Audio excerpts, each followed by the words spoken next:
Bonjour à toutes et à tous, bienvenue sur la chaîne du cabinet Investidiraf. Je suis ravi d'être parmi vous dans cette nouvelle vidéo. J'aimerais vous remercier pour votre fidélité. Et pour tous ceux qui nous ont rejoints sur cette chaîne, je peux d'ores et déjà vous garantir que vous avez fait le bon choix, car ce cabinet aura pour vocation première de vous aider dans les défis quotidiens imposés par le marché africain dans des secteurs phares tels que l'immobilier, l'agriculture, le transport. Dans cette vidéo, j'aimerais apporter des éléments de réponse qui pourra aider un maximum concernant la culture du gombo. Car j'ai reçu une question de notre ami Diboussien qui veut faire la culture du gombo.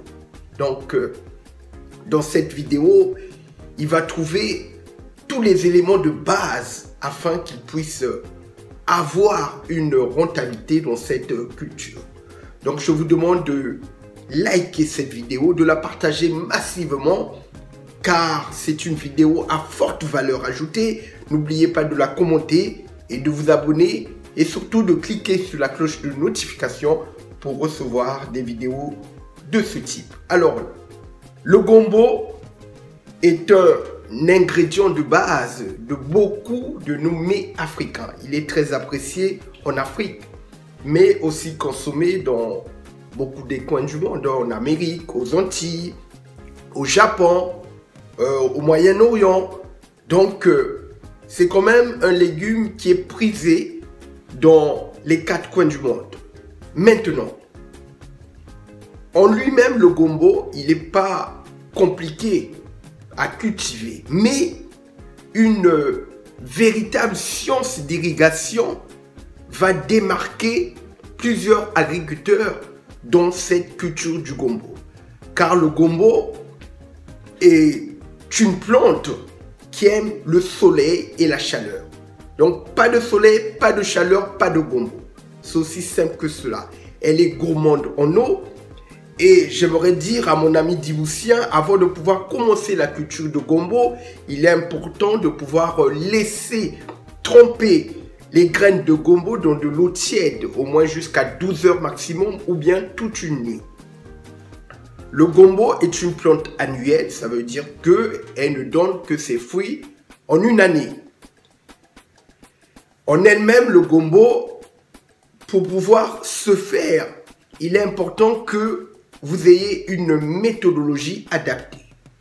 Parce que la récolte maigre de plusieurs de nos frères et sœurs sur le continent africain concernant la culture du gombo, c'est le manque d'informations. Vous le savez que l'agriculture n'est pas une science exacte. Mais le juge par excellence de l'agriculture, c'est la terre. Et la terre a des lois et des principes. Si vous les respectez, c'est sûr et certain, la rentabilité sera toujours au rendez-vous. Concernant le gombo, c'est un ingrédient qui se cultive par rotation. Déjà, vous devez savoir, vous ne devez pas cultiver au même endroit le gombo là où vous avez fait de l'aubergine ou de la tomate. Pour éviter la prolifération de maladies, le gombo doit absolument se faire par rotation. Vous ne pouvez pas cultiver le gombo 2 années de suite au même endroit. Car c'est sûr et certain que si vous le faites, la récolte ne sera pas au rendez-vous, les gombos seront malades.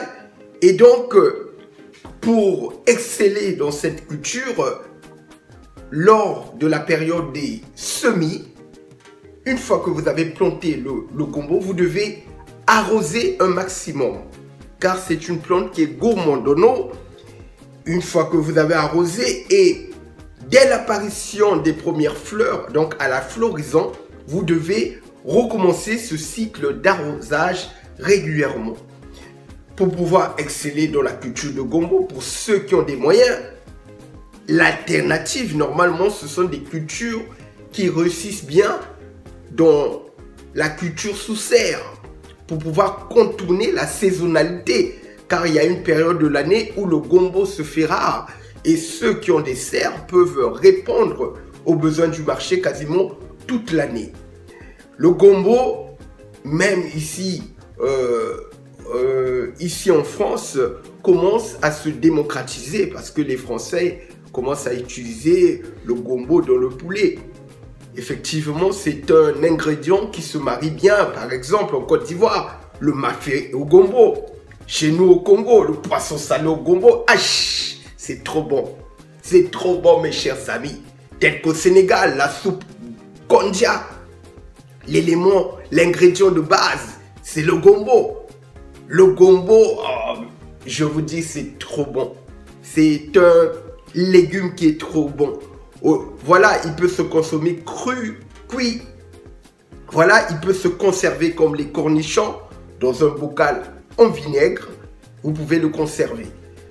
Alors, une fois que vous avez récolté le gombo, pour le conserver, une semaine maximum dans un frigo et voire jusqu'à une année dans un sac bien fermé au congélateur. Donc, la culture de gombo est une plante qui peut atteindre jusqu'à 4 mètres. Hein. Voilà. Et l'optimum de croissance de la culture de gombo, c'est 26 à 27 degrés. Donc, c'est une plante qui a besoin vraiment d'un climat propice pour sa croissance. Mais, comme je l'ai dit en préambule, pour pouvoir exceller dans cette culture, qui est une culture rentable, oui, mais pas comme la pomme de terre, pas comme la tomate. C'est vrai que le gombo, dans plusieurs de nos préparations, se marie bien avec la tomate, voilà, les aubergines, le poivron, etc. C'est pour ça que je vous suggère d'aller suivre ma vidéo « Comment rentabiliser un hectare de terre » parce que j'ai donné une méthode infaillible, redoutable, que vous pouvez appliquer avec la culture de gombo et je peux d'ores et déjà vous garantir que la rentabilité sera toujours au rendez-vous parce que la clé du succès dans le secteur agricole, c'est la rotation de culture pour ne pas faire appel aux intrants ou pour ne pas attiser la prolifération des maladies. C'est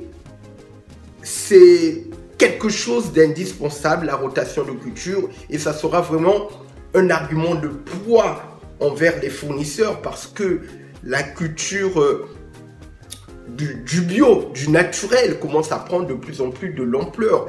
Et l'avantage que nous avons en Afrique, le gombo ne pousse que chez nous. C'est vrai qu'il peut être cultivé ici en France, dans le sud, mais le soleil et la chaleur ne sont pas au rendez-vous car ce sont les éléments primordiaux pour la croissance du gombo. Donc voilà ce que je pourrais donner à mon ami Diboussien qui veut faire la culture du gombo. C'est une culture qui est très rentable. Hein. Donc par exemple, pour 1 hectare de terre, vous avez besoin au moins de 10 kg de gombo pour pouvoir cultiver cette parcelle d'hectare de terre. Donc c'est une culture prolifique. C'est une plante voilà, à croissance très rapide. Hein. Donc au bout de vraiment, je dirais 45 jours, vous avez déjà la possibilité de pouvoir récolter le gombo. Mais comme je vous l'ai dit, pour pouvoir exceller et produire quasiment toute l'année dans cette culture, une véritable science d'irrigation s'impose. Parce que le bémol sur notre continent africain, l'eau se fait rare, alors que le gombo a besoin d'eau. Et ça, c'est un problème qui peut être pallié avec la culture sous serre parce que nous avons un système d'irrigation qui sait à quel moment irriguer la plante, à quel moment arrêter. Donc voilà. Donc si vous avez des moyens, en tout cas, je peux vous encourager à vous lancer dans la culture du gombo tel que dans cet exemple que je vous ai donné avec 10 kg de gombo, vous pouvez cultiver 1 hectare de terre avec un rendement au bout de 45 jours qui peut monter jusqu'à 4 millions de francs CFA. Je dis bien 4 millions de francs CFA car le gombo est consommé quasiment toute l'année et utilisé dans la majorité de nos plats africains. Je vous ai parlé de ce mafé au gombo qui est un plat typique de la Côte d'Ivoire.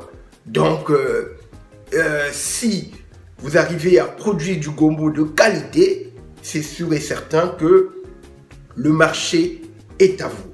Donc, si vous avez aimé cette vidéo, mes chers amis, n'hésitez pas à vous abonner car je ferai d'autres vidéos sur l'agriculture car ça me pousse à en faire davantage parce que j'ai beaucoup de témoignages. Récemment, mon frère était en train de dire qu'il avait engagé un homme pour pouvoir vendre du poisson parce qu'il tient un commerce en Afrique. Ils vendent de la boisson, un peu de poisson, alors qu'ils avaient commencé avec cet homme depuis longtemps.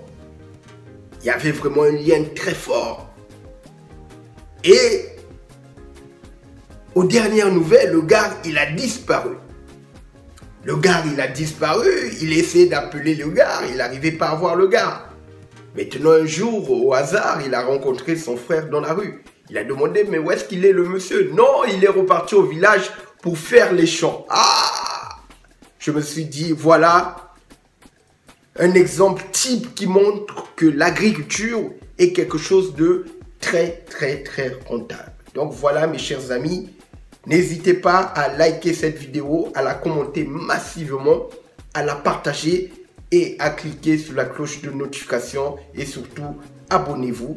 Si vous avez besoin de d'autres informations, n'hésitez pas à nous contacter comme a fait notre frère Diboussien concernant la culture du gombo. Et voilà, écrivez-nous dans les commentaires, voilà, quels sont les types de cultures que vous souhaitez lancer. Je peux vous encourager à rester dans cette perspective, à vouloir percer dans le secteur agricole, car c'est un secteur qui est hyper rentable et comme on le dit, la terre ne ment pas.